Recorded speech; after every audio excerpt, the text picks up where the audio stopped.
Alright, I'm in the shop today. Today's project is going to be the Gator 6x4. That's my grandpa's that he puts his bread out with. Get a little backup view of this thing. It's got probably 2,200 hours on it. Kawasaki motor, CVT transmission in these, just like the Polaris's have, like mine.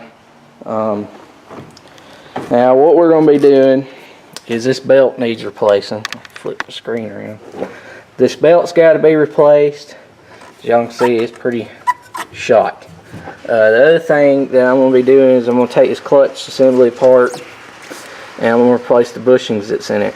Now the reason why you need to keep an eye on these and keep them replaced when they get worn is because if this wears down and gets in the metal, this will stick and then you're going to have to buy these to replace, because what this does is once it gets up so fast, this comes down and it changes the rate at which this turns as well, and it will go into basically a higher gear.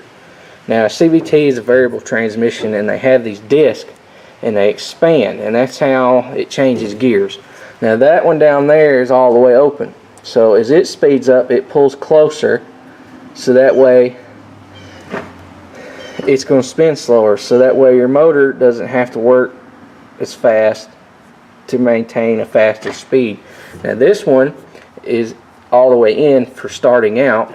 This is going to be basically your low gear where it's at right now, and it's going to expand and get small, and the belt will fall down in there further, making this a smaller gear, and it'll go faster. It's basically just like gears. A big gear turns slower, a small gear turns faster, and that's what it does. It just changes. It changes the gears without having to have actual gears and changing. It's less parts, less pieces, less wear. The best transmissions really there is a variable transmission like this.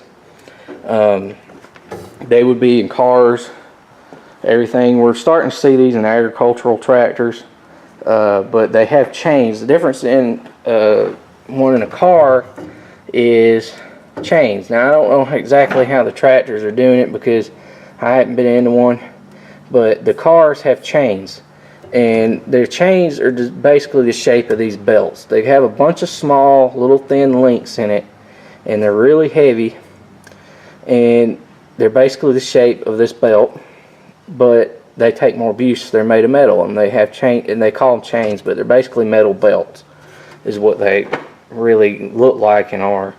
And they go on there. And the reason why you don't see more CVT transmissions in cars is people had a real hard problem with it when they first come out, because your engine revs up and there's no shifting.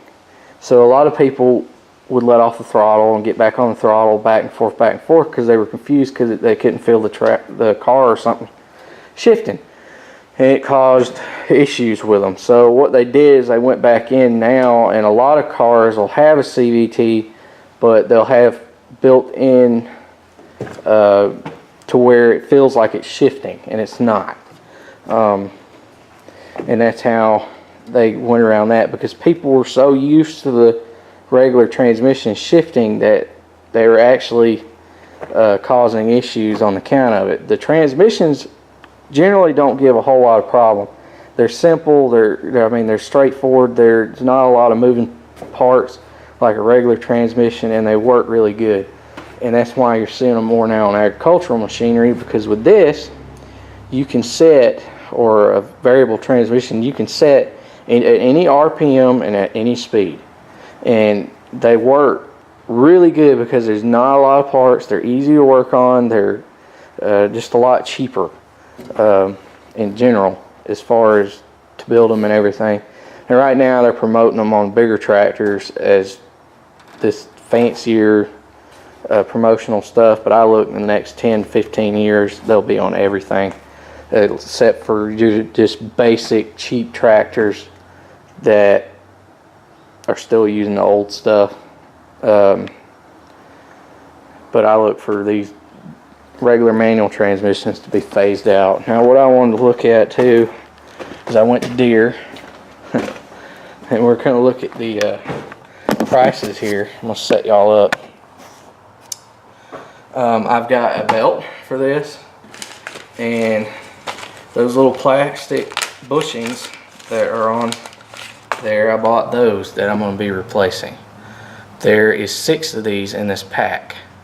They have little tabs that just push down the holes, no screws, no nothing. Now that's the difference in the Polaris ones and these.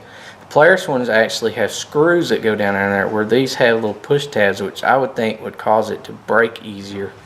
But I mean, the Gator is a lot older too, or a little older than the Polaris. The Polaris is 2003 model. I bought that Polaris at a pretty cheap price, but it did have stuff wrong with it. I had to fix it, and that's how I got it. But this little bag, now Polaris is about the same price, is $25, which, or 20 from John Deere it was $23.27. Polaris's is $25. Now Polaris's did come with screws and everything, but that is robbery because the bag probably cost more than these little pieces did to make. The one thing though that I thought was outrageous through John Deere compared to Polaris was this belt. That belt is $75.59 for a belt. $75.59. It's just ridiculous, to be honest. But gotta have it, is what it is, and you're not gonna be able to find one of those very easily aftermarket. But I got it. I'm ready to put it on, so y'all hang on. Alright, first task is get the belt off.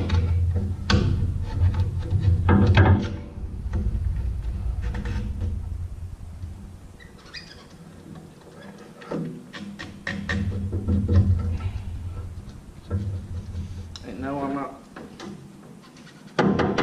worried about damaging this belt because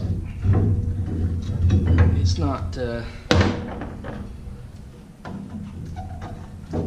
not going back on. That's a quick, easy way. Pull that thing out. Now I gotta pull this bolt off and slide this assembly off. So let me go grab a wrench.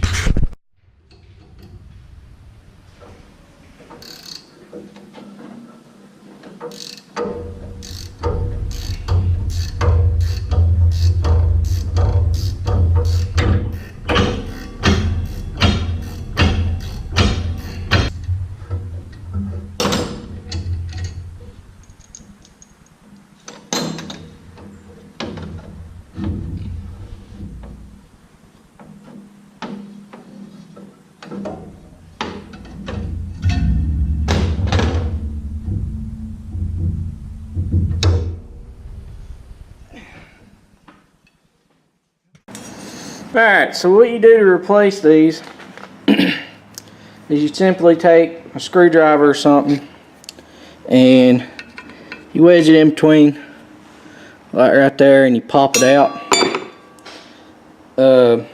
This is one of the old ones. I'm about to put a new one in. You just grab your disc with your hand. Now one thing I've done is I put it in a vise, as y'all can see.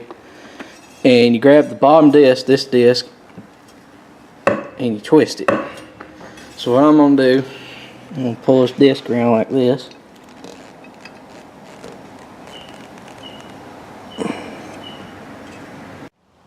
Alright, I got them all in. Basically, this replaced the ones that, the main contact ones right here. I didn't replace the other ones. They don't have any wear at all on them, and I would rather have the originals than the replacements in any day. But I got the new ones in. We're going to stick her back on. One thing I didn't have to do is on the Polaris, I had to pull this whole thing apart, and you're supposed to, I said something about sanding the shaft. You're supposed to sand these shafts on the inside in here behind this spring on those when you do it. But with this one, I didn't have to pull it apart. I was able to just twist it and pop them out and put the new ones in.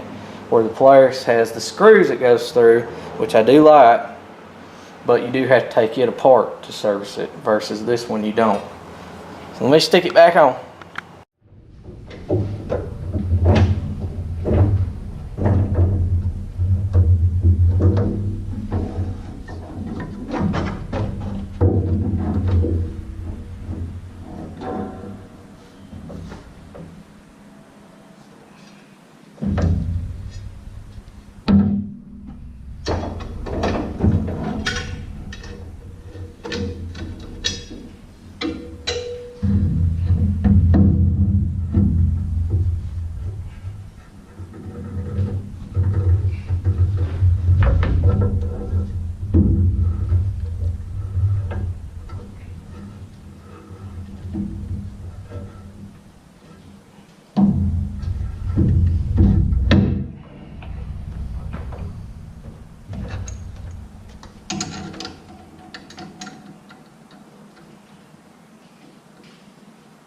Oh. Good.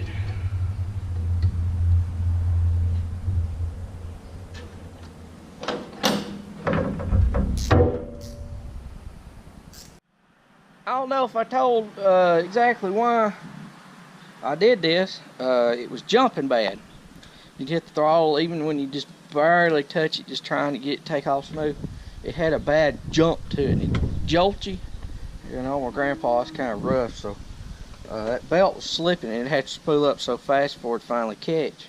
And the bushings were just worn, so I went ahead and placed them. But it, I've noticed it seems to it doesn't take as long to get going and faster now, because those forks are sliding easier. But me and Dixie, we got some work to do, ain't girl? Yeah, we got work to do, ain't we? So we're gonna go see if we can't get done. We might go deer hunt later. You wanna go deer hunt? You wanna go get you a deer? Huh? See y'all later. Thanks for watching. Please comment, rate, subscribe. Give me that big thumbs up. Oh, the schedule. I'm thinking about just from here all the way next spring, just uploading when I get something good. Worth uploading, because here in about another month we're gonna start feeding hay, and that's basically what I'm gonna be doing every day. So when I come across something interesting, I'll film it. I might do 2 videos a week, I might do 7 videos a week, so we'll see.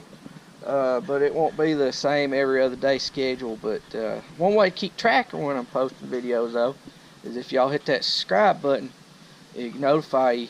You can set up notifications and everything. When I post a video, send it right to your cell phone, smartphone, whatever, and let you know Bagel Farms post a video. So thanks for watching. Please comment, rate, subscribe. I gotta get Dixie out. She wants out. See y'all later.